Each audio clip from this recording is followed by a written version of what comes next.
Ô Cuiabano, como é que tá, como é que funciona a sua agenda? Você, por exemplo, a gente estava até contando, você tá esse final de semana e o próximo em Americana. São os dois finais de São semana? os dois.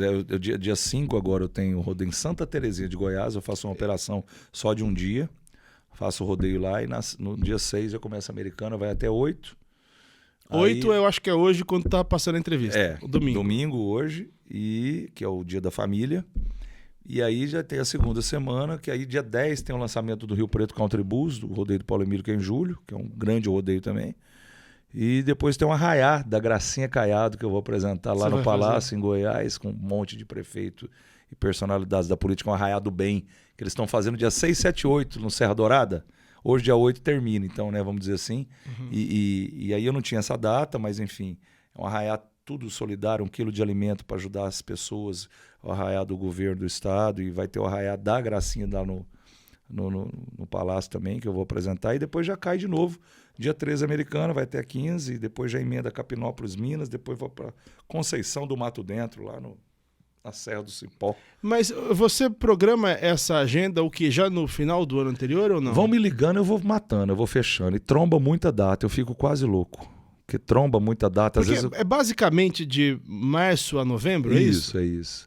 Eu terminei minha agenda o ano passado, 16 de dezembro, e voltei já dia 9 de janeiro, com um festival que é o Verão Maior Paraná do Ratinho É Júnior que lá em você não Matinhos. faz só rodeio, né? Você A faz gente outras abriu o leque de grandes apresentações aí. Então, assim, mas a temporada de rodeio é de março, basicamente de março a outubro. E você muitas Aí vezes. Paraná, que joga um pouquinho mais até dezembro ali. Você chegou a fazer todos os estados ou Nordeste? Norte Todos os ainda? estados. Eu fiz vaquejada 9 anos, né, no Nordeste. Ah, você fez? Fiz todas as maiores vaquejadas do Nordeste. E o estilo combina? O seu estilo? Combina não, porque o que eu levei pra vaquejada lá em 2003, quando me chamaram? Criaram um mundial de vaquejada, aí veio o mexicano, o uruguaio, tudo corre vaquejada. O mexicano é o mais barato, ele enrola o rabo do boi a cauda com o pé e derruba lá na faixa. Tem aquela história, o vaqueiro normal, com o safadão corre, a galera corre aí, pega no braço, na mão, né, a alavanca, e o cavalo faz toda a força e o trabalho para jogar na faixa. Eu fui estudar a história da vaquejada, do vaqueiro encorado lá no Dragão do Mar em Fortaleza, tive lá, fui ler sobre isso e descobri que é aquela roupa que eles usam, né, que é o gibão, enfim, era para proteger do espinho da caatinga, né, do sertão. O que é aquele, A roupa couro? de couro. Ah. Os vaqueiros encorados, né? Vaquejados, os primeiros vaqueiros, todos corriam com roupa de couro mesmo. É a tradicional, a vaquejada antiga, que tem já 80 anos, né? Tem 10 a mais do que eu rodei no Brasil. Era por conta do chifre?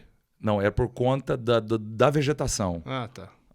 A roupa de couro do vaqueiro encorado eles usavam porque eles pegavam boi para curar, então tinha que ir lá, a vegetação é baixa, né? Então eles tinham que correr no meio daquela caatinga e a vegetação baixa, cacto, enfim, era muito espinho a vegetação. Eles usavam aquelas roupas e derrubava, e daí vinha vaquejada. Então eles pegavam ali para curar ou para, enfim, ter que levar para o curral ou para tocar de certa forma, né? E eles usavam e virou uma tradição, derrubar o boi lá na faixa e virou a vaquejada. Então eu fiquei 9 anos rodando desde o Agreste, o litoral, fiz muita vaquejada no Nordeste, e aí eu fui estudar o que era a história, a cultura, e levei o que não tinha para vaquejada, que era o PA, em fly, microfone sem fio na rava da pista e queima de fogos, que também não existia. Era o som de linha só, não tinha fogos, não tinha aquela abertura. Sempre às 6 da tarde, essa hora da Ave Maria, que eles param a vaquejada para orar.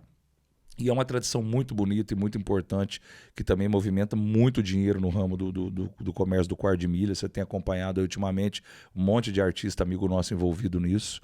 E movimenta muito a economia do Nordeste e o mercado do quarto de milha também. Eu passei um assunto aqui que eu deixei anotado, ainda de rodeio.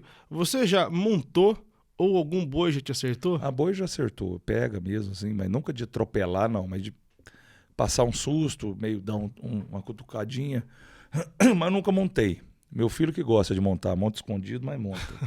Mas montar eu nunca tive essa habilidade, nem essa capacidade, nem essa coragem. E não vai ser agora também? Nunca na vida. Boi comigo, eu gosto das minhas vaquinhas lá no pasto, meus gadinhos de elite, eu adoro, né? Mas eu não montaria, é para cara que treina isso, tem muito talento e é muito técnico, tudo tem uma ciência, montaria também é uma ciência. Tem que ter muito treinamento, muito exercício para poder se dar bem, mas é muito risco, né? E de ser acertado por boi, você nunca escapou? Nunca escapou um boi pra graças cima a Deus, de você? nunca pegou pra patrolar, não. Nem vai pegar, se Deus quiser. Você Eu fica sou meio perto, medroso. né? Antigamente eu ficava lá no pé da Tá. porteira e pá. Hoje eu fico um pouquinho mais longe, mais afastado. Alguns rodeios tem a Charcade lá que a gente chama, que é aquele lá, um palco no meio da arena, redondo, que você narra ali de cima, ali o boi não te pega.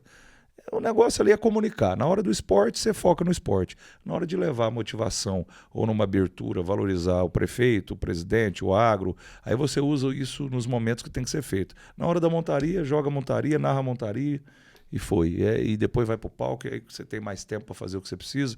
Então eu consigo meio... A comunicação minha é muito doida, é muita conexão ao mesmo tempo, é muita coisa para se falar, tem muito pedido de várias coisas ali. Você respira muito pouco, é muito louco, né? Não, o pau tora. É impressionante. O pau tora. Tem que gostar.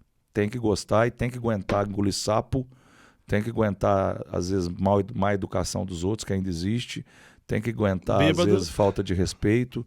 Tem que aguentar bêbado também. E tem que aguentar, principalmente, não perder o foco e não entrar na vibe às vezes, da sacanagem que existe no negócio, sempre existe, e fazer teu trabalho focado, entregar bem e não misturar e focar. Então eu esqueço de tudo, eu subi lá, eu zero a vida e começo o que eu tenho que fazer. Você passou agora, você citou a palavra agro. O agro é assunto já faz muitos anos, a política também fez reacender muito essa discussão, mas não era um termo que se batia tanto tempo atrás. Hoje, sem dúvida, você, dos caras que sobe no palco e fala, é o que mais fala a favor do agro, que defende, que tem os argumentos, que tem as frases de efeito e tal. Você se lembra quando isso começou a ficar tão forte desse jeito, a ponto de estar em qualquer discussão política? Você lembra disso? Eu lembro porque é o seguinte, minha família, a origem veio todo mundo meio da roça, de fazenda e tal. E eu sempre gostei também, né? Sempre tive propriedade, assim, isso veio do meu pai, depois a gente... faz muito tempo que eu toco uma terrinha nossa, minha lá, e eu gosto muito, primeiro que eu gosto muito. E quando a gente vê, isso ficou muito evidenciado na própria economia do país, porque o grande pilar do PIB, o PIB do país hoje, o Produto Interno Bruto, que faz a balança comercial funcionar, que é você exportar mais e ganhar mais, é a questão dos commodities, né? Soja, milho, enfim. Então, a carne bovina. Então, a gente exporta muito. Então, a gente alimenta o mundo com nossos produtos, né? E isso todo mundo sabe. Só que isso começou a ter uma mídia maior porque realmente virou... lógico que a indústria e o comércio são importantes, né? Tem outros setores da economia que são extremamente essenciais, importantes. Mas o agro ficou evidenciado, principalmente depois de 2018, né? Você acha A que foi questão do ali? Bolsonaro, eu acho que ali fiz muita carreta agro, o Banco do Brasil, teve muito subsídio. E na época também de outros governos tinha muito subsídio, hoje não existe mais, né? Via BNDES. Então o agro, como eu vivo no trade, ele sempre foi muito valorizado em virtude do produtor ser um guerreiro. E quando diminui o dinheiro do Plano Safra, ou quando diminui o subsídio, a taxa de juros está alta, o produtor está lá ralando, se virando nos 30, produzindo, sendo autossustentável, sendo independente, fazendo, porque é uma vocação. E é uma coisa de pai para filho, é muito familiar isto. Então é uma empresa da família, é a fazenda, né?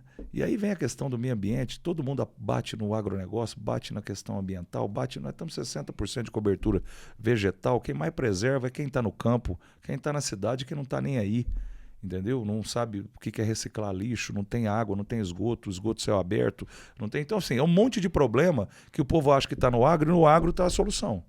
Que além de alimentar o país, alimentar o mundo e equilibrar a balança comercial nossa e ser positivo e gerar renda, oportunidade, emprego e força para a nação, os olhos do mundo hoje, o chinês compra tudo nosso. Vai procurar container de pé de galinha, de pescoço, de joelho de porco, de pé de porco, de rabo de porco, né?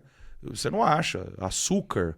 A laranja agora, que nos Estados Unidos teve um problema grave lá com a laranja no Brasil está em alta, né? Então, assim, borracha, seringueira, que a gente importava muito, hoje a gente está conseguindo manter esse equilíbrio, a cana-de-açúcar, enfim.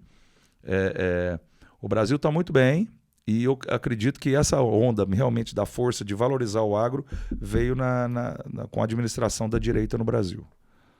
Ficou mais evidenciado aí, mais evidenciado através do Bolsonaro. Mas você sempre foi rápido nesse assunto também? Porque se eu deixar você falar meia hora, você vai conseguir falar meia hora disso, assim. Cara, isso é igual uma prova. Se você vive aquilo todo dia, você está bem, um pouco mais informado, você discorre bem os assuntos, né? Então o negócio é leitura, conhecimento um pouco. Lógico que eu não sou um exímio conhecedor 100%, mas a gente entende que a gente conversa com o trade, lê sobre isso e sabe o valor que o produtor tem, né? O leite que é produzido, né? Qual a região que está indo melhor, o que está acontecendo. A gente lê algumas coisas. A pecuária, por exemplo, está em alta de novo, pegou uma baixa muito braba aí há 3 anos atrás, né? Hoje conseguimos aí melhorar o valor da arroba.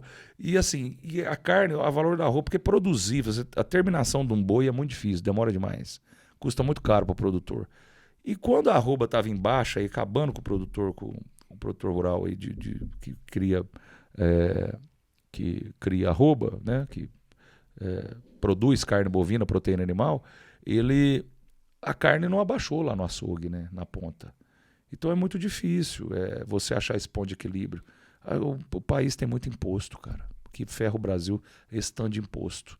E o cara que produz lá no começo, lá que está ali no dia a dia, no sol a sol, tendo que investir em maquinária, agora investir muito em tecnologia, né? Até para poder preservar mais. Ele precisa ser mais respeitado.